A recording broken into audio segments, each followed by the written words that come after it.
حدیث میں آتا ہے کہ اگر تم نماز پڑھ رہے ہو اور تم یہ دیکھو کہ کوئی شخص تمہیں دیکھ رہا ہے تو تم سجدہ لمبا کر دو تو یہ شرک ہے۔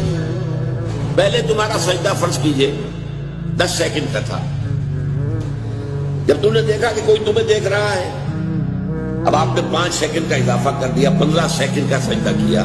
یہ 5 سیکنڈ کس کو سجدہ کیا آپ نے؟ یہ اللہ کے لیے نہیں ہے، یہ اس شخص کو دکھانے کے لیے ہے۔ یہ شرک خفی ہے۔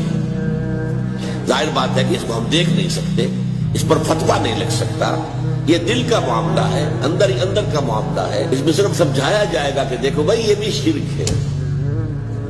حضور نے فرمایا کہ شرک خفی کو پہچاننا اتنا مشکل ہے جتنا کہ کسی گھم اندھیری رات کے اندر کسی سیاہ پتھر پر چلنے والی سیاہ چیونٹی کو دیکھنا مشکل ہے۔